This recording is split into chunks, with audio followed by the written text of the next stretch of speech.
coming to the zone here. 10 back. 5. Green, green, green.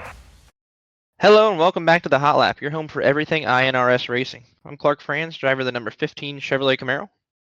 I'm Tony Japps, driver of the number 42 Chevrolet Camaro. Today we don't have Vernon or Corey with us, got some internet troubles, but we do have a co-host with us. It's going to be Michael Whitley. Thanks for joining us, Michael. Yeah, thanks guys. Michael Whitley, driver of the 94 Ford Mustang for Full Throttle Motorsports. And then on top of the new co-host here, we also got Erik Jeffers, our special guest this week. How are you? Doing well. Thanks for having me on. I'm glad you could join. So before we dive into iNRS today, I want to talk a little bit about live NASCAR because we got the Olympic break going on, and it had me thinking if racing was in the Olympics, say it's an all-discipline type sport, Erik, who are you going to send from the USA? I think Kyle Larson is probably the obvious choice, right? Just the fact that he can hop in any kind of race car and win is impressive. You don't see much of that anymore. So, let's say we did have racing in the Olympics, it'll probably be equally prepared cars, where talent shows and not the equipment. So I think you'd have to put him above just about everybody. Really, I was going to go with Corey LaJoie. I'm just kidding. I was going to pick Larson as well. Was that a unanimous decision there, Michael and Tony? Well, for me, you got to kind of look back at some of the I can't think of the name of that racing series they used to do. They used to run IROC. these. No, it wasn't IROC. It was that they were ran road courses inside stadiums and stuff. Race of Champions. Race of Champions, yeah, Maybe, that yeah. right there. It's so easy to look at Larson. Larson's one of the best out there. He's the best all around driver out there. But sticking on the NASCAR side, it's hard not to look at a driver like Kyle Busch.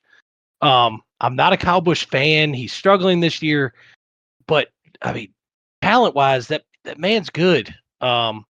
It's hard to not pick him. I'm a branch out of the NASCAR side, and if we're gonna send somebody over for racing in general, equally prepared cars, I'm gonna send Max Verstappen. He's not from the United U.S. States, there. Oh yeah, I guess he is. Yeah, we'll have to go with Kyle Larson then. You threw me for a loop there. I think the other one he's a little bit past his prime would be Smoke. I think I would stay over Tony Stewart. Yep. Tony Stewart would be a good choice, but I don't think, man, I could be wrong. I don't think Max Verstappen's had much experience with other disciplines. I think if you put him on dirt, that would be quite a big change, or into a stock car. And I think Larson's got to be the best all-around choice with having practice in the Indy car.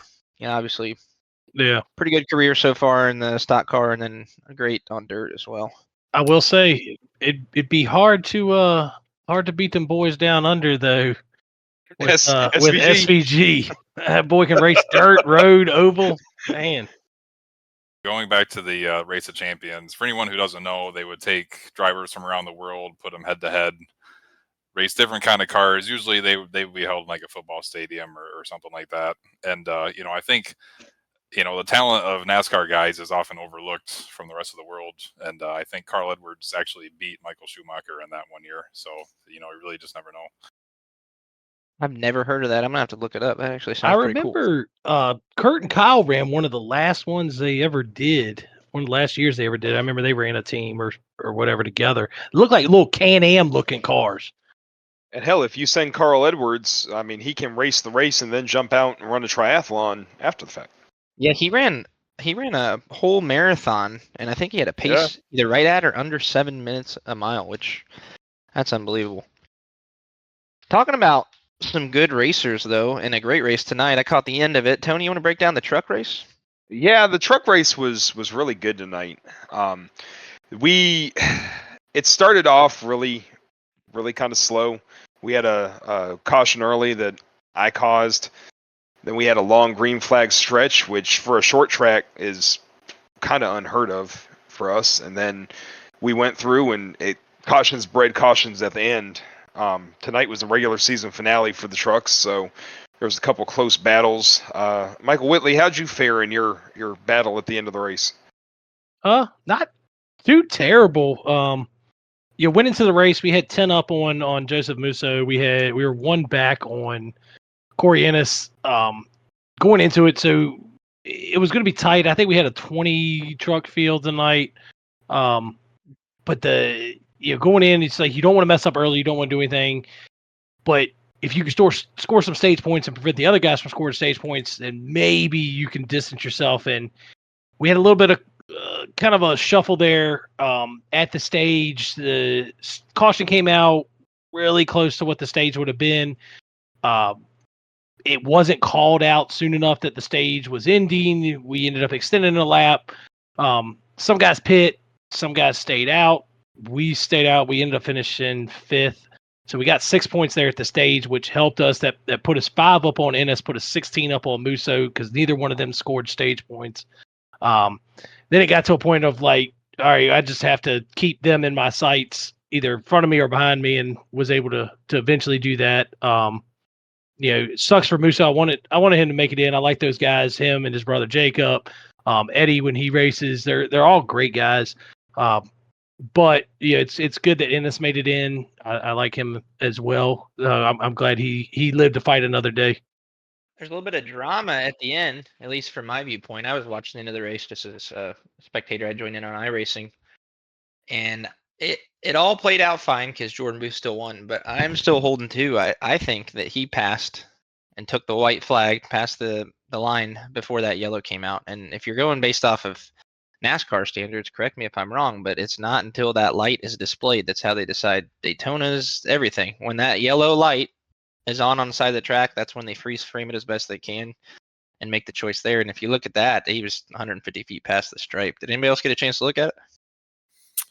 Yeah, we reviewed it after. I know real time. I was running P3, so I was pretty close to the front. And when that yellow came out, I immediately said on the radio, "I'm pretty sure he was past the line." And then we reviewed it afterwards, and it definitely looked like he was. Maybe the caution lights didn't come on at the exact same time the caution was thrown. There could have been a little bit of a delay. I don't know.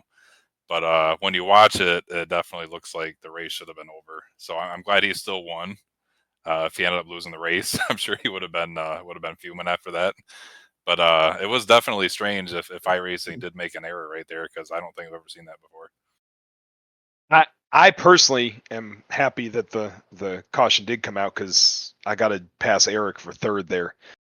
But Erik, how'd your race go tonight overall? Not too bad. A little up and down. I didn't really have anything to race for tonight, unless I could have added to my playoff total or playoff point total. Sorry. I think Bunch and Booth were definitely the class of the field. I think it was those two, and then kind of the rest of us. But we ended up P4. I was happy with that, especially after getting an EOL. I got loose and collected Eddie and some others. So sorry again to those guys if you're listening. But yeah, got a decent result in the end. So I'm not. I feel like I'm not much of a short track guy. So top 5, I'm happy, and round of the playoffs now. And picked up the regular season playoff win there. So that's 15 playoff points headed your way. Yeah, that's definitely a good feeling. I must say, and Erik had an average running position tonight of right at 7th. I say he finished 4th. And I think Michael had an average running position at 8th, and he finished 5th. So, and I had an average running position of 11.5 and finished 3rd. So we'll take it. Erik, looking at the points here, Erik, that's going to put you. You are plus 43 to the cut now. Plus 23 on 2nd place, Tyler Lem. I like the sounds of that for sure. Congrats to all you guys. It was a great race to watch. You guys all did really well there at the end, and congrats to Jordan Booth. Speaking of winners, I got to talk to Forget-Bérubé. I might have mispronounced that. I tried my best there, Alex. Everybody was saying your name this week with how well you did. That fuel save was insane, and I actually was able to sit down and talk with you. We'll go ahead and play it for the listeners. How are you, Alex? I'm fine. How are you? I'm doing well. Thanks for being able to sit down and be part of the show with us. We appreciate it. First off, I want to congratulate you on the win at Pocono. That was an awesome race, man. Thank you very much. First question I got to ask, what was the ticker on that gas meter at the end? How low were you getting? I had, when I crossed the finish line, I had a lap and a third. So enough to make it around and do a little burnout, but nothing more. At any point, were you doubting whether or not you're going to make it to the stripe? When the last caution came out and I was trying to save at that point, I knew that if I was saving and I was going to be able to make it. So no, I wasn't really doubting. I was just really hoping for no caution. You caught my whole team by surprise. All four of us were sitting there. We're like, he's got a pit, right? He's got a pit. I'm sitting in 7th. I think I'm going to get a 6th place finish, one of my better races of the year, and you stuck me right back in 7th place. It was just a phenomenal strategy call by you. When that caution came out and you had the ability to make that choice, was there any hesitation, or was that already in the plan and in the works once you made that last pit stop? We were so close to the pit window that I knew if I was going to try to save, I had to do it now. And it's one of the strategies that I love doing the most. I'm just always hoping for no caution. And that's what happened that day. So, yeah, the decision wasn't easy, but it was clear in my mind. I'm going to lose my positions, go in the back, draft, save the fuel, run in until the end, and hope for no caution. And it worked out for you. Yes, sir. So, as you were making this fuel run, were you mostly keeping it in 5th gear and just clutching it in through the corners? You mind walking me through what a lap was like for you there at the end? Yeah, if anybody was in my mirror and I saw a movement to the left or the right trying to pass me, I was clutching in, letting that person go and draft out of whatever I had, whoever I had in front of me. I wasn't fighting anybody at all. It was all let go. You want to go? Go ahead, run your thing, and I'll just save my fuel back behind you. And it was perfect. Yes, it was. And it definitely shows on the leaderboard as well for the playoffs. Sitting in 4th with, is it 3 wins this year? That is just unbelievable year so far, especially with the competition we have. As you're looking forward to the playoffs here, best of luck. Hopefully making a long run, make a deep run into the playoffs. How are you feeling about Richmond this week? I'm feeling okay. It's a short track. I've been okay at short tracks, but it's always the main question for me is the car gonna run like I think it will be, because it's the Gen 7, the new next gen, and they run differently from one time and to the other. The temperature of the track changes everything, depending on if we race in the day or the night. Everything changes every time, so it's just I hope the car will be how I think it will be. Well, best of luck to you this week at Richmond. Thank you again for taking the time out to be part of the show. We really appreciate it. I'm sure the listeners will as well. It's always great to get a race winner on here. I hope you have a great week. It was my pleasure. Thank you. Yeah, take care. Eric, what do you think about that fuel save? That was definitely impressive. I think we were talking in the team chat thinking, well, he's going to have to pit, right? And then he just kept going. and he ended up making it. That was impressive. I didn't think it was doable. I don't think I could have done it if I tried it. I'm usually not the best when it comes to that. But yeah, congrats to him. That's his 3rd win now. He's quietly definitely becoming a factor here as we move into the playoffs. So. Yeah, 3 wins this year. He's not too far behind the Jordan and Jordan show. And if you're looking at the stats from Pocono, he was over 2/10 slower for his fastest lap. So hate to say it, he stole a win because he's a very talented driver, but in a sense, stole it with a strategy play. I don't know about you, Tony, but there's no way I'm making a fuel save like that. Just throwing that out there. I don't have the discipline to fuel save like that. The nerves the whole time, wondering whether or not I'm going to actually make it, would make me want to pit the entire time. How was your race, Michael? I am not a fan of Pocono. I have never been a fan of Pocono. I mean, this is dating back to the NASCAR Thunder days. It's just never been a track I like. It's weird because I like road courses. It drives like a road course where you got to carry momentum off, but I've just never been good at tire saving there. So we struggled pretty mightily. It was not fun, to say the least. But we brought it home in one piece. We didn't have any damage. We didn't wreck. None of that. we tried to play a little bit of a strategy game on the tires. Tried to short pit. Kind of ended up burning them all. I ended up getting into Erik in the tunnel at the start of the burning the tires off, and I ended up falling back. I think to about 16th is where I ended up finishing. So yeah, not a great fun night for the '94 team. Tony just barely missing out on the top 10 there, 11th place finish. A pretty solid finish. Yeah, we definitely did not get a finish that we deserved. Excuse me. We deserved to finish a lot further back. A little bit of pit strategy, and luckily Erik and I think it was Musa. Were Erik, maybe him and Vince, were racing side by side, and I was able to keep the two of them side by side going down and snuck one past Vince. It was Vince because I stared at his back bumper the entire race. But I too absolutely despise Pocono. I've never been so happy to pull the hauler out of a track in my life.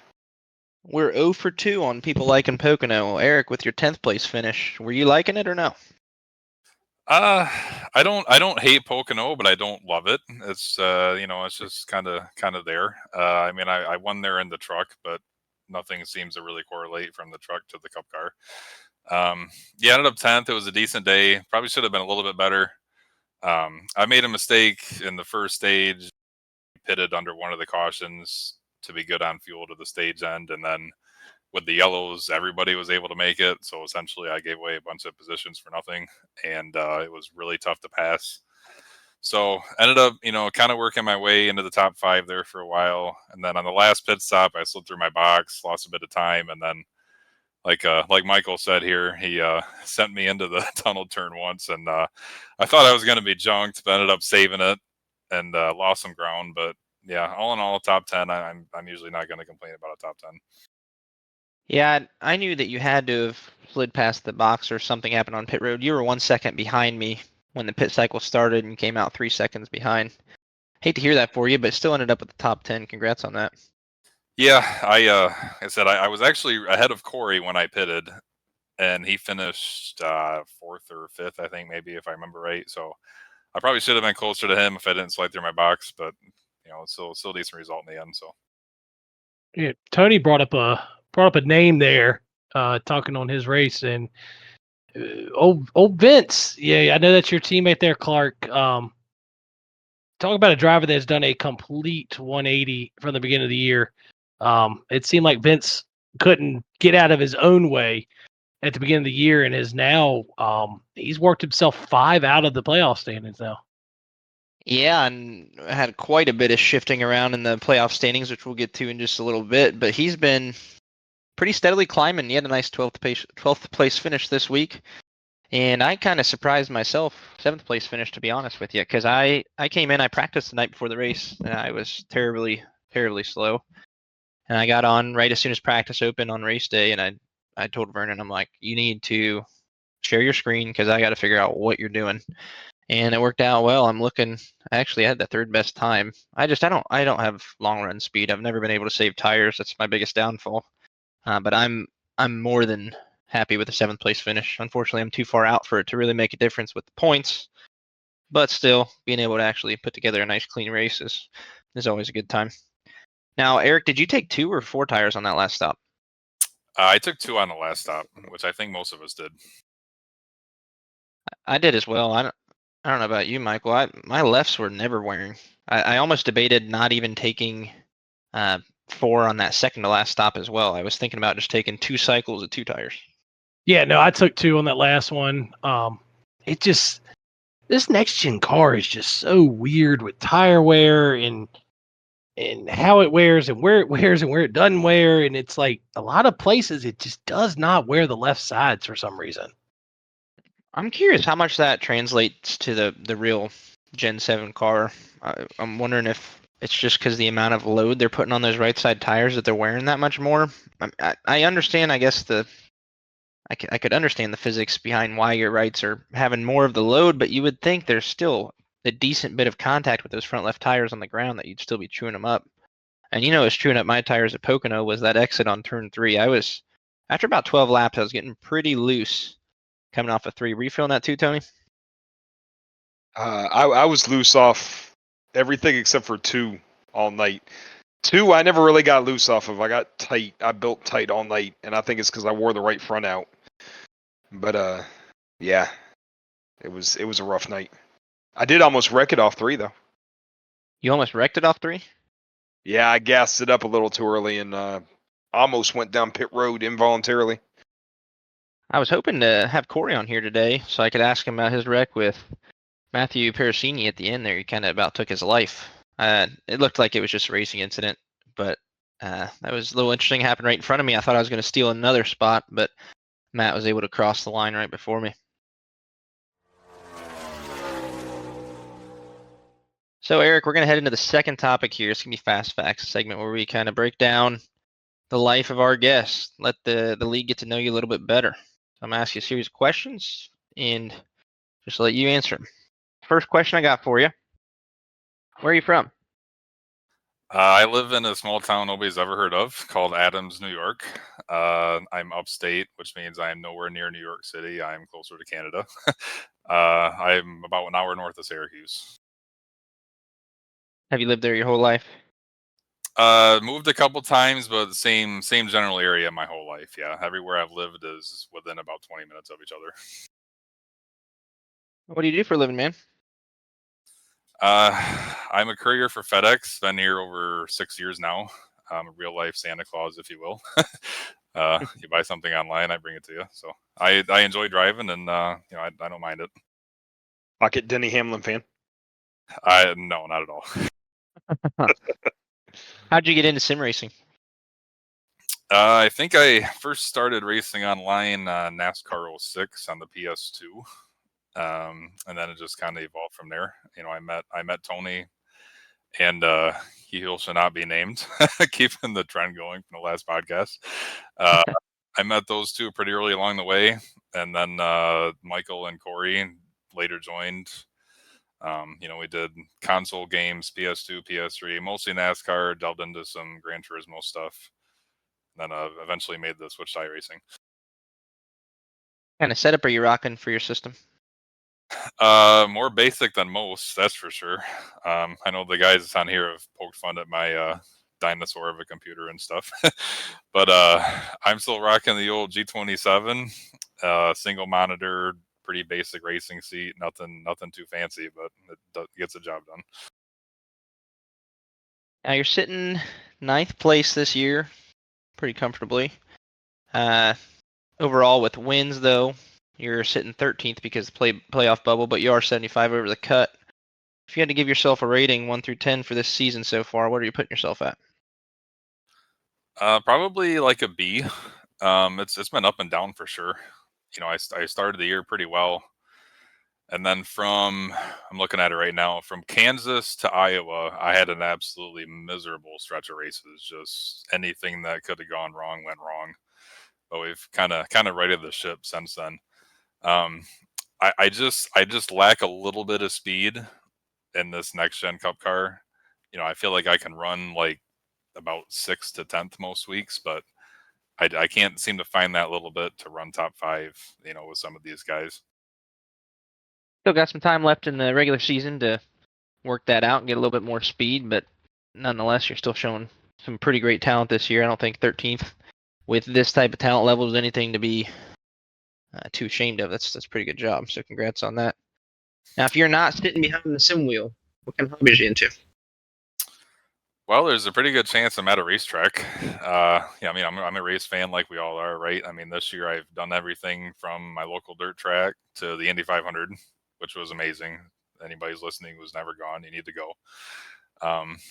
So yeah, I like going to races. Probably my main hobby that isn't racing related. I'm an avid bowler from about September to about April-ish. I'm bowling 2, 3, 4 times a week between leagues and tournaments. Have you ever had a 300? I've got, I think, 12 or 13. I'm actually not positive on that. Not to brag, but yeah, I'm pretty good. That's pretty impressive. What's your average? I think I finished the league last year with a 223 or something, somewhere around there. Nice.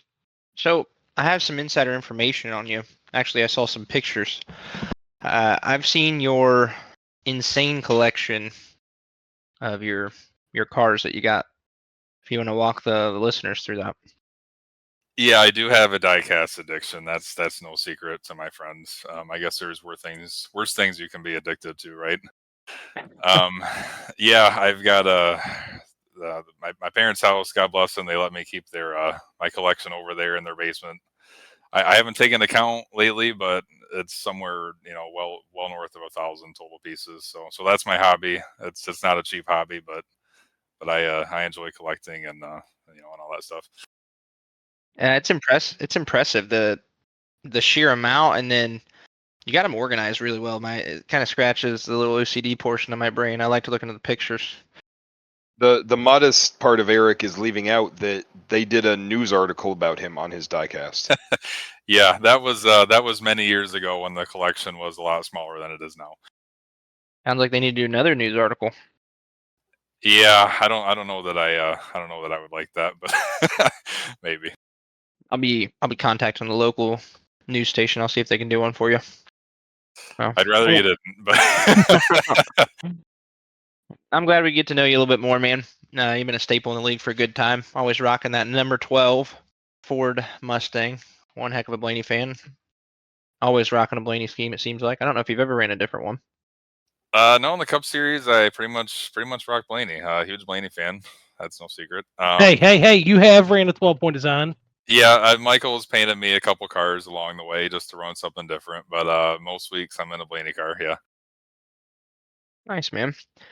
So as we move forward, you hinted at it a little bit earlier, Whitley, but playoff pictures shifted quite a bit this week because Nick Alves missed the race. Tony, that helped you out tremendously. Shifted you up from 17th up to 16th. You're +5 to the cut. Puts Ty +22 over, up in 15th. I'm sure you're pretty ecstatic about that, Tony. I am, but we're still a little too close to the cut line. If Daytona was tomorrow and we got a new winner, I'd probably be out. Or I'd definitely be out. So I'm hoping that we can get a few points on Ty. Ty had some misfortune in Pocono, and hopefully I can at least get ahead of Ty because I'm really worried about a new winner come Daytona time. Speaking of Ty, I hope he's doing okay. I'm guessing he's probably got some whiplash from how hard he hit those sand barrels. That was a little rough hit there. That car is still going through tech to see how it finished the race. Yeah, unfortunately on iRacing, those sand barrels are really just concrete. Yeah. No, I don't think it was his car that still finished the race. Erik, whose car was it that ate the inside of that front stretch and still kept on trucking? I think was that Musso? I think Musso, was Jay. Yeah. He hit the wall a ton, and that car somehow kept digging. That actually finished like 8th. Right? Yeah. You're being much more calm about it now. Not that you were heated, but you were not very happy that car was able to continue the race. I think for good reason. I think the damage model was a little off on that one. He ate that inside wall pretty good. Yeah, it is frustrating when you don't have a scratch on your car and somebody knocks the wall down and finishes ahead of you somehow. Whitley, 115 to the cut now, sitting very comfortably in front.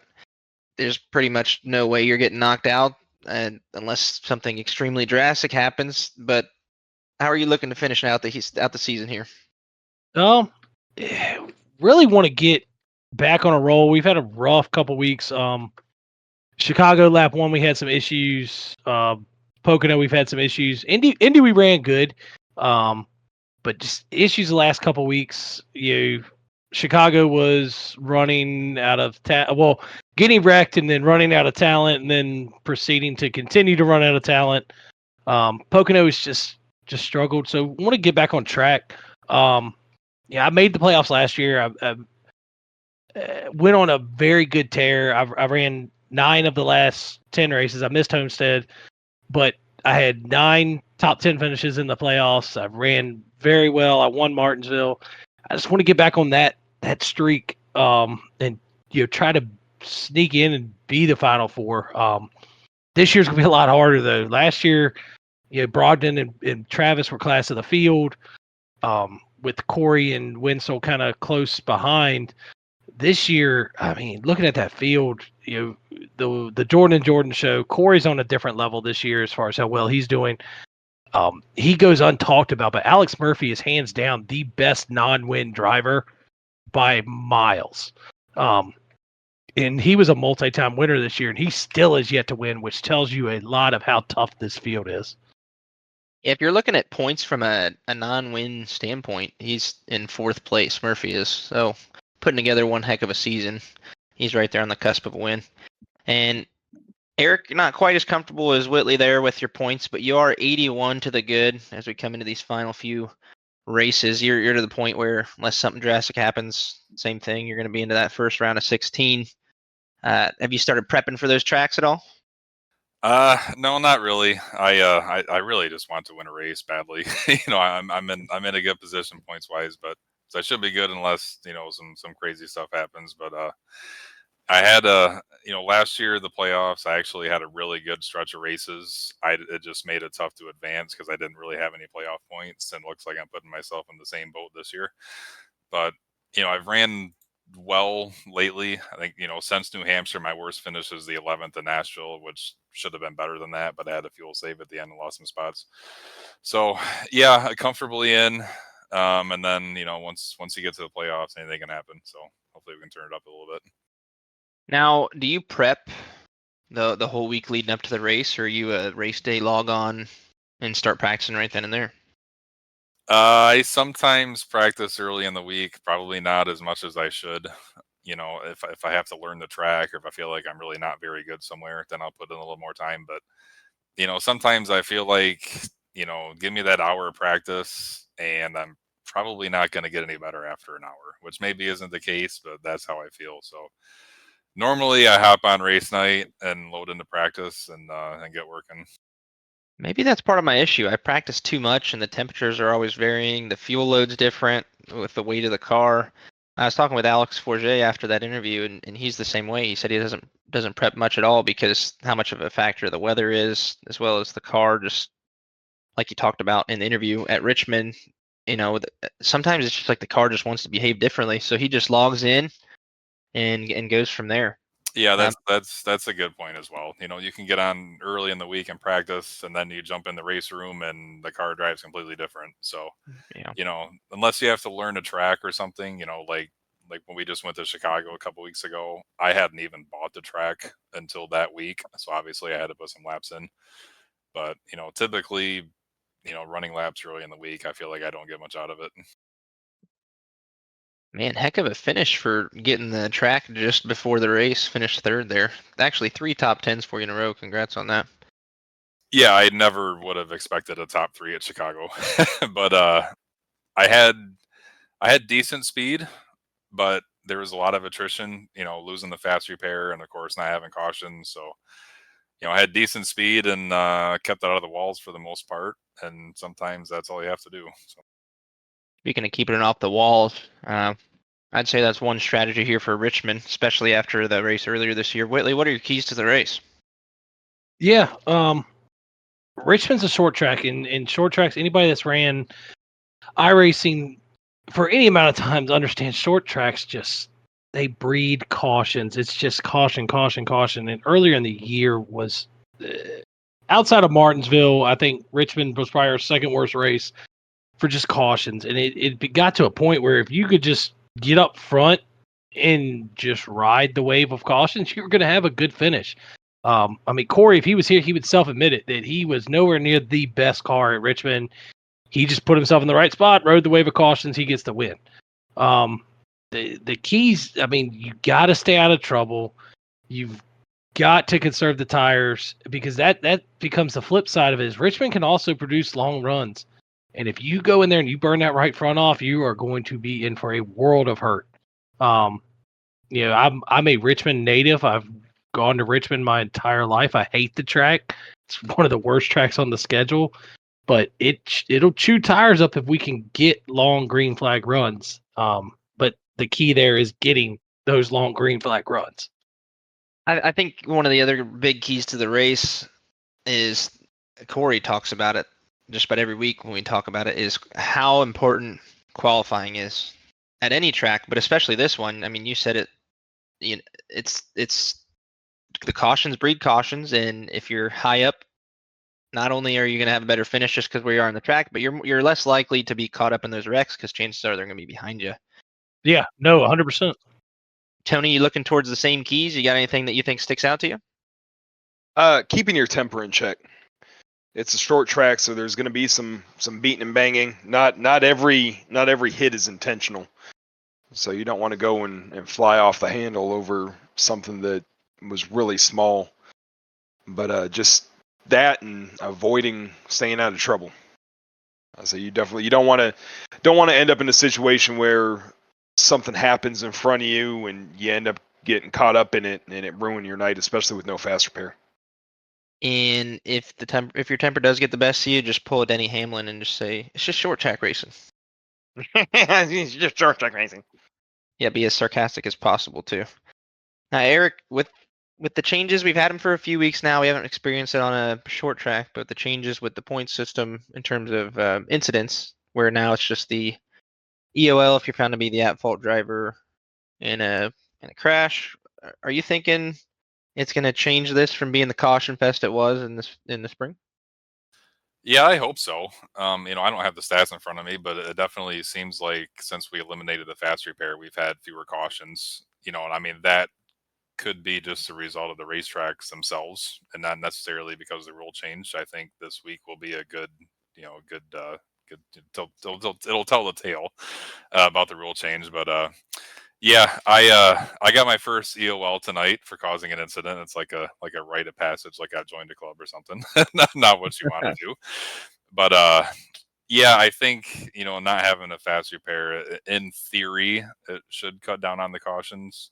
Between that and getting an EOL, because you don't want to go to the back. Because if you go to the back, your likelihood to get caught up and something goes up, and it's just hard to get through the field. So hopefully we can have some fewer cautions than in the past, because Richmond typically hasn't been a good race for us. Whitley, if you were in charge of the casinos, what's your over-under line going to be for amount of cautions? Yeah, I kind of got to jump on what Erik said there with the changes we've seen since we've taken away the fast repair.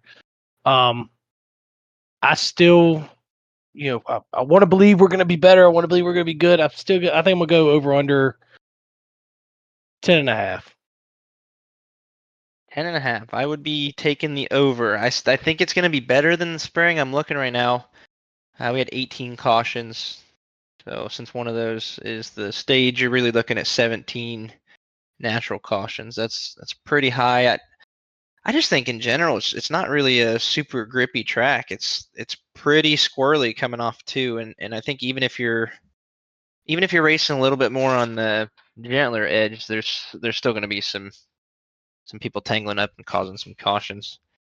The old odds over here in the South Carolina casinos averaging tonight, even though it's trucks, and then the last two cup races, we're going to put it at 15.5 for cautions, because we had 15 the year prior. I'm going to be optimistic. I'll take the under. I think if we're going off Tony's betting line, I might take the under. I think we might squeak in with hopefully 12 or 13. I think we're going to have more than 10, but I hope, I would love to have just one being the stage break. It's a fun track when you get to racing. I cannot stand the pit entry. I don't know what it is with the way that it's like a decreasing radius type turn, and just the speed you're carrying off 3, it gets a little bit tricky. But hopefully we can get some green flags pit stops in. Erik, if you're going to have to make a prediction for who's going to win, who are you going to go with here at Richmond? Well, he won in the spring, and he was probably the best truck tonight until his internet had other ideas, which I know not much translates from the truck to the cup car, but I think he's just good at Richmond regardless, and I'll take my teammate Corey Bunch. Whitley, who are you going to take? Man, it's so easy to look at it and to look and go, okay, I want to take Booth, or I'm going to take Corey, or I'm going to take Winsell. And I kind of gotta go with the guy who's been on a pretty good hot streak when it comes to short tracks across the series. I'm gonna go with Tyler Lim. Tony, what about you? I'm gonna go. That's a tough one. I think I'm gonna go with Jacob Mossau. Jacob Mossau ran. He ended up finishing this race third in the spring, and he had an average running position we're just outside the top 10, or just outside the top 5, excuse me. So I'm gonna go with Mossau. That would be Moosau. Moosau. I think I'm gonna go with Jordan Wenzel this week. Had a pretty competitive lap time for fastest lap. Led 19 laps at Richmond in the spring. Unfortunately, was bogged down by 22 incident points. So hopefully, he can put together a good one and get the win, so I can have my prediction be right for once. Now, if you had to pick a dark horse, though, I'm talking not anywhere near the top 10, not necessarily they're going to win, but Eric, if you had to earmark for somebody for having a good day, who would you put? Well, I'll tell you what, Ty Bostic has actually been on a good stretch here. I know he ended up wrecking at Pocono, but just kind of out of nowhere these last few weeks, he's had good speed. He's been up front, and now he's knocking on the door for a playoff spot. So it wouldn't surprise me if he was up front. Whitley, you have anybody in mind you think might have a standout day? Yeah, I mentioned him earlier. He's your teammate. He is the Ryan Newman when it comes to trying to get around the man. He is daggone near impossible to pass. I'm going Vince Ferns. Tony, who you taking? Well, since Eric took my first pick and Michael took my second pick, we're gonna go with Michael Whitley, our guest host today, because he finished this race third in last year's race and ran up front a good majority of the race. Michael's got a knack for being there when if he can keep the nose clean and stay out of trouble, he's got a knack for being there when it's time to cash it in at the pay window. So I'm gonna go with Whitley. A bold strategy, Cotton. I'm going to go with Garrett Walden having a good day. Also had competitive lap times at Richmond. Finished 21st, it's looking like, but average running position in top 10 there. So hopefully he can put together a good day. Before we close out, I'd like to thank both of you for being able to join us. Eric, thanks for being the guest here. And Whitley, thanks for filling in as a co-host. You did great. And I cannot let this show end without thanking you for all the stuff that you put together for the league, with the scoring as well as the talking points and everything. You ship those over to us at the Hot Lap, and you really help our show with having things to talk about. And you really put a lot of work into it, and it definitely shows. Yeah, not a problem, man. I appreciate the work. Josh and Scott have allowed me to come in and do. A lot of the special paint scheme stuff we've got to do this year, and a lot of that. It's just stuff I've thought of and stuff that I want this league to grow, and I want the social media side to grow, and that's why I'm doing it. I look at that as just ways that we can improve as a league, and we can grow as a league, and we can get that name out there, and people want to come race with us. So having the ability and the free reign to kind of basically do what I want is awesome. Got a lot in the pipeline for next year that we're going to do. A lot of fun stuff, a lot more special paint scheme races, pre-race graphics. There's a lot coming down the pipeline. I can't wait to start getting out there.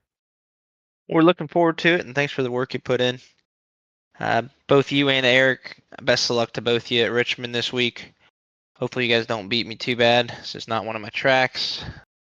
Take care, and thank you. Yeah, thank you. Yeah, thanks for having me. Good luck this weekend. Thank you, everybody, for listening.